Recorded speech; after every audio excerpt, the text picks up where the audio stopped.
Hello, we continue with multi-axis control, and today's topic is MC gear in POS. Let's start.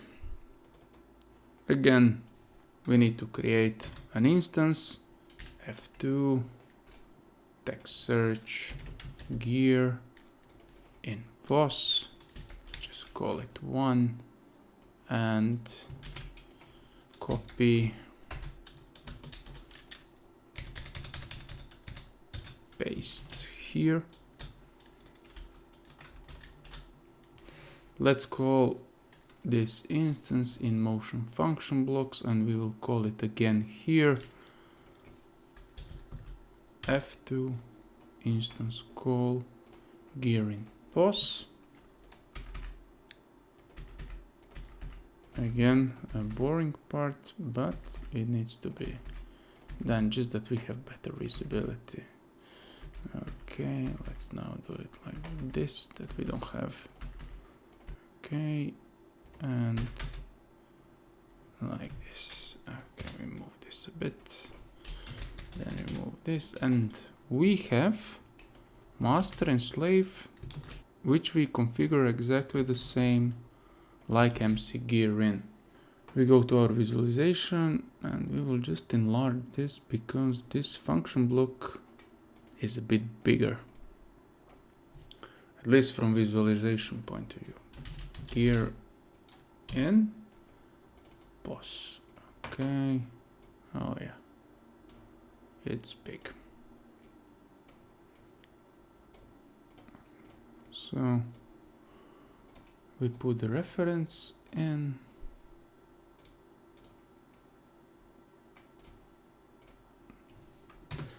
And here I will also prepare a trace.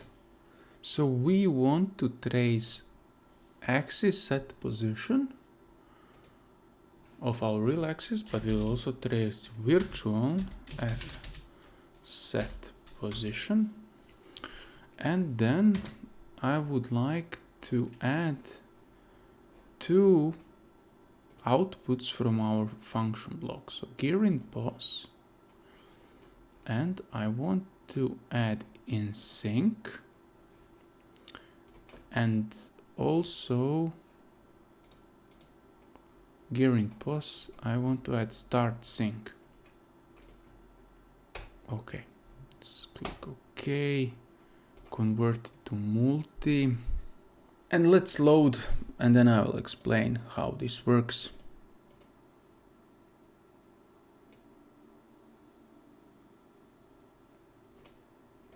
Run, and we will immediately start the trace even before anything happened. We have our axis, and before we begin, let's just prepare. We will use MC stop, so we need to put some values. Velocity, so let's put also some values on the master. And we will need to enable, and let's execute set position to 0. Now MC gear in POS allows you to do more or less similar action like MC gear in, but you want to define exactly the position where you want your two axes to be in sync. That means that this block is probably going to be used when you need to do coupling of two axes on the fly. And at the same time, you want to be exactly at certain position when they couple. And let's put master in 180. So this is our virtual axis exactly at 180 degrees. And let's put slave at 90. So what will happen is those axes are start to be synchronized fully in a position exactly at that point. Master is going to be at 180, slave is going to be at 90. It will look like they are shifted by 90 degrees. We need to also define master start distance. How far before the master sync position we want slave to prepare himself that when the master hits 180, slave hits 90 exactly at the same time. So let's put, for example, 50. When we run our master, which is virtual drive, and when this master hits 130, our slave will start to move. So how do we simulate?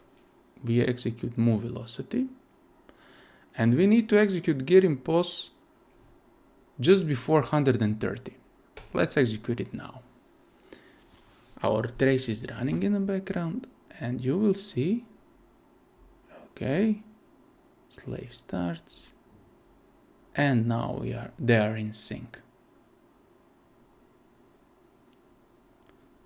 To exit, it's approximately the same procedure like in MC gear in. So what you need to do is MC gear out, and then you can stop, for example, or you can just execute MC stop. Let's stop also the master and check the trace. So we are in the trace just on time that it's not deleted. And let's add one cursor that we see what is going on. So first thing is start sync. And here we see that our slave started to synchronize exactly at 130 of master position. If we move this to the right, we see slowly that the slave starts to move, ramp into the position. Okay, let's zoom out and let's go to the next point. So we are here very close to our in sync position. As you can see, both axes are moving exactly very close to the position. And then in exactly point 180, 90, they switch to completely synchronized movement by a position. That's it for today. If you like this video, please give it a thumbs up. Don't forget to subscribe, and I'll catch you in the next one. Bye.